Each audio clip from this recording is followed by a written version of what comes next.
Bismillahirrahmanirrahim. Assalamualaikum warahmatullahi wabarakatuh. Alhamdulillahirrahmanirrahim. Pada kesempatan kali ini kita bisa melanjutkan perkuliahan basis data kita.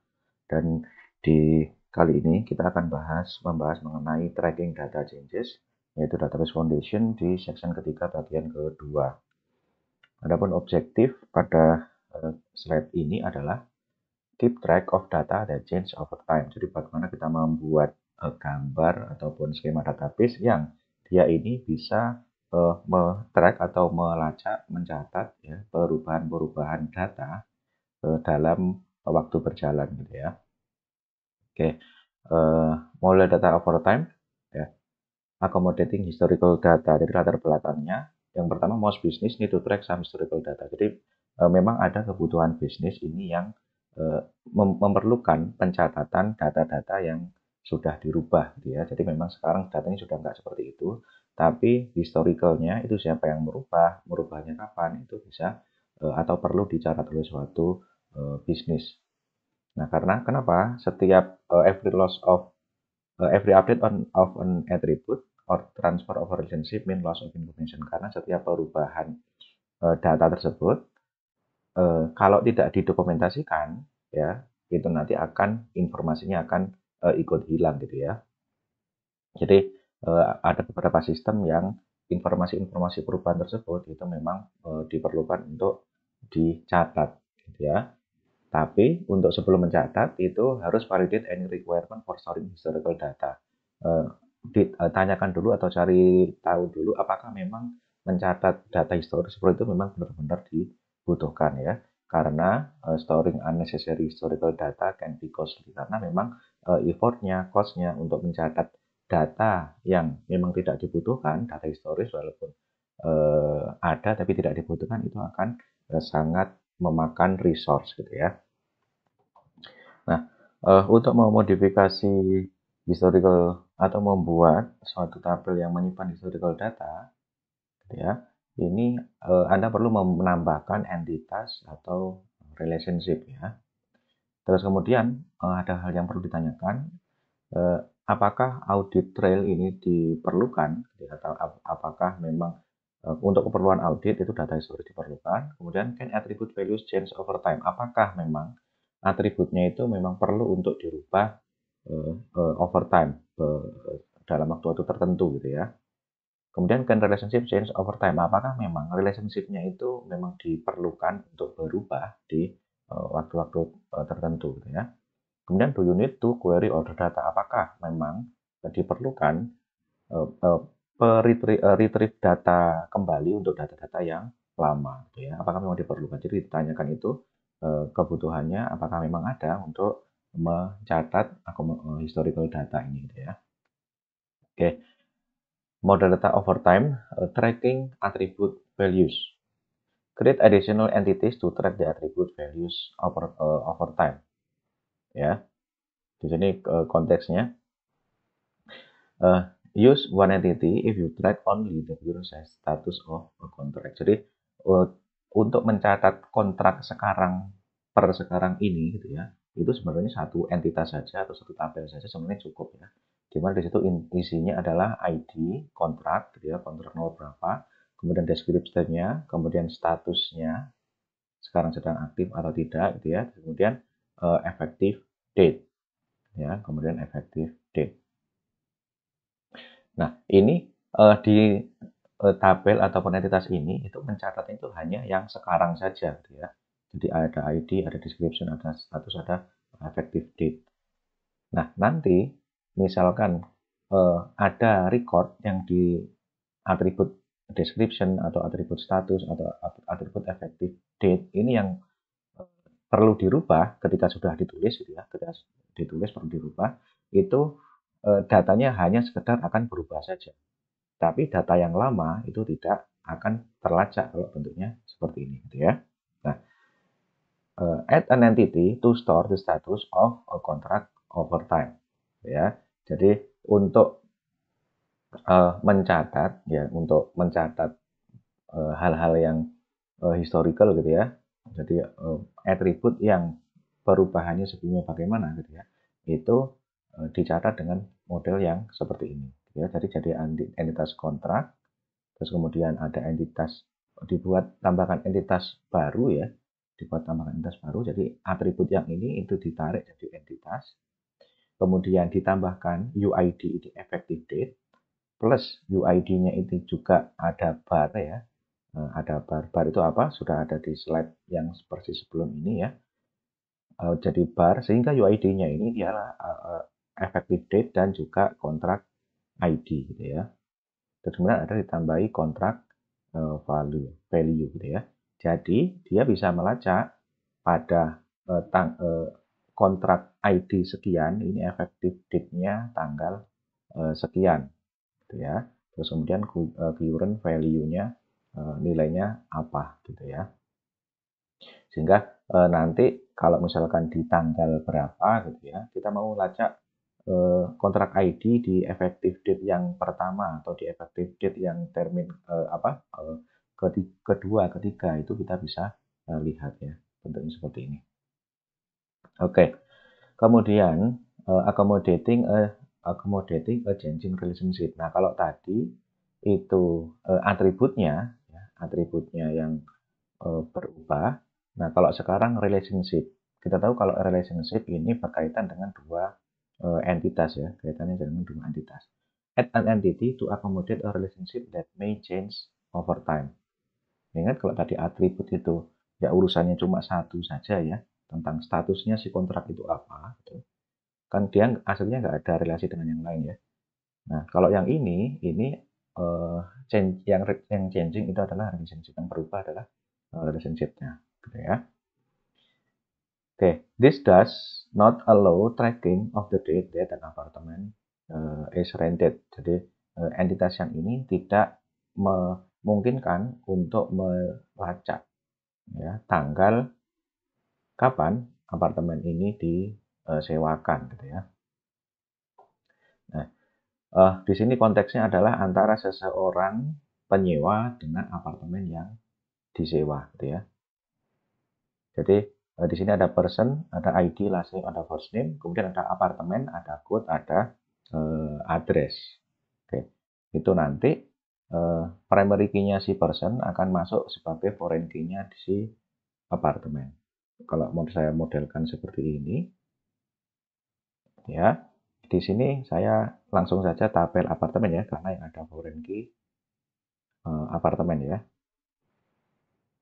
Di sini ada code sebagai primary key, gitu ya. Kemudian ada ID, person sebagai foreign key, gitu ya. Kemudian ada address. Oke. Nah,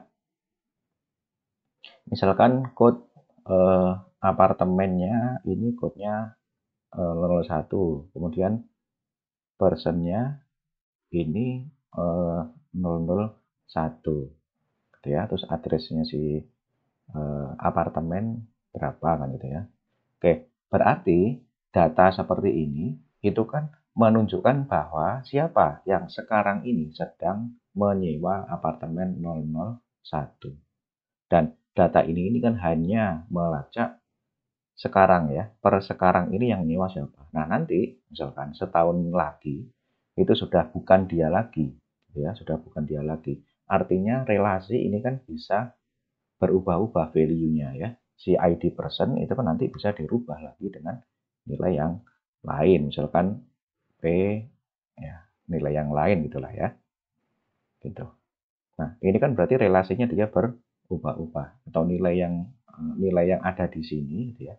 Itu kan dia bisa berubah-ubah. Nah, untuk mencatat hal seperti ini terlebih lagi kalau misalkan pengen tahu kira-kira apartemen ini pernah disewa oleh siapa saja. Nah, itu nggak bisa pakai yang ini gitu ya. Karena ini mencatat hanya sekarang saja. Nah, add an entity to accommodate a relationship that may change over time. Jadi ditambahkan satu entitas gitu ya. Entitas mencatat histori rental gitu ya.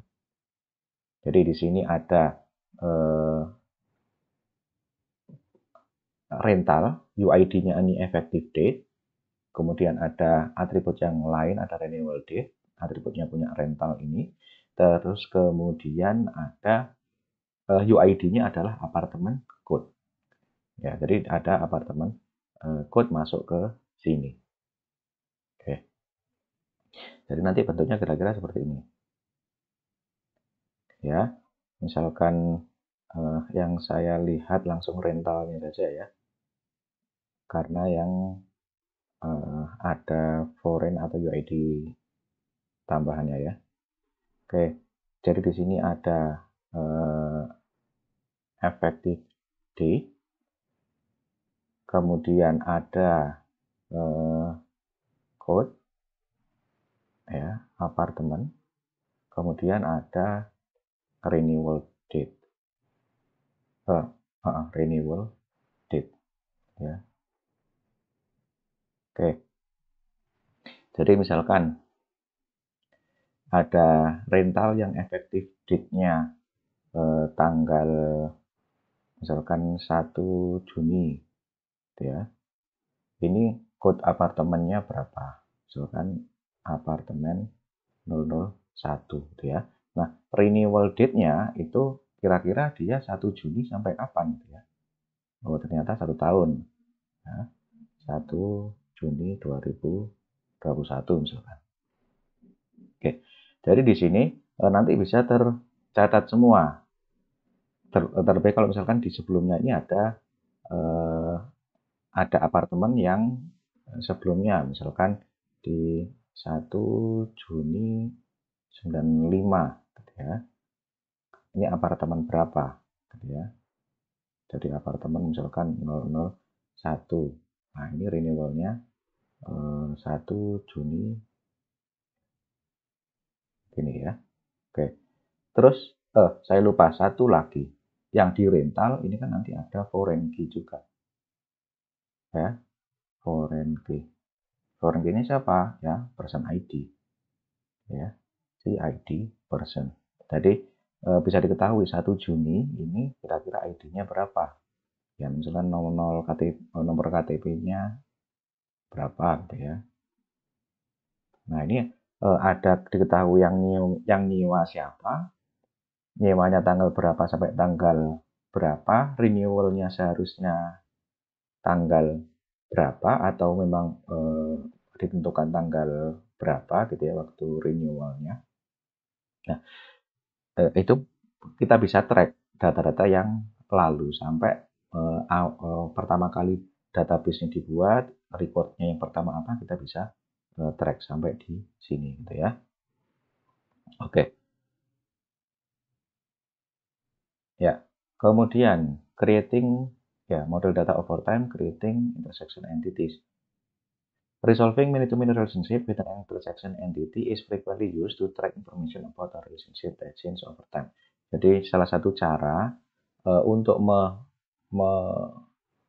memodelkan ya data over time ini membuat intersection entities gitu ya. Oke, di sini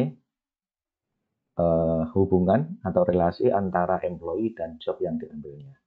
Ya, satu employee bisa mengambil banyak job karena mungkin kalau awal dia masuk jobnya masih junior engineer terus kemudian naik lagi itu kan berarti selama career path-nya dia di perusahaan tersebut jobnya bisa jadi lebih dari satu kan ya, pernah ini gitu. Kemudian satu job ID itu bisa diambil oleh banyak orang. Nah, saat di job junior programmer misalkan itu kan nanti ada banyak employee. Oke. Nah, tapi tabel yang seperti ini tidak menyimpan history of an employee's job. Apa job si employee sebelumnya itu tidak bisa menyimpan. Karena kalau tabel seperti ini kan nyimpannya hanya record sekarang saja gitu ya. Jadi sekarang itu recordnya apa. Kalau si employee itu data atau atribut atau kolom jobnya itu diedit, itu ya setelah diedit ya dia hanya berubah saja. Tapi dia tidak menyimpan sebelumnya itu nilainya apa gitu ya. Solusinya adalah membuat uh, intersection entity di tengah-tengah gitu ya. An intersection entity is frequently used to track information about the relationship that change over time gitu ya. Resolve the many-to-many relationship and store the historical information in the intersection entity. Jadi dibuat intersection entity dari yang semula tadi many to many seperti ini gitu ya. Dibuat intersection entity, di intersection entity-nya ini berarti ada barnya ya, ada barnya. Berarti primary key-nya si intersection entity ini adalah job history, employee ID dan job ID gitu ya. Jadi di tabelnya employee ID itu nanti akan ada job history ya. Di job history ini ada ID employee, terus ada ID job gitu ya. Kemudian juga ada start date, kemudian ada end date gitu ya. Seperti yang sebelumnya tadi konsepnya ya. Jadi si employee ID berapa gitu ya. Ini job ID-nya berapa, start date-nya kapan gitu ya. Misalkan, terus kemudian end date-nya mestinya kapan gitu ya.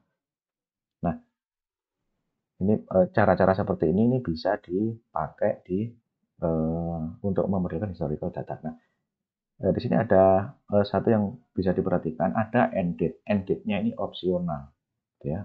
End date-nya ini opsional. Artinya dia ada isinya, dia bisa kosong.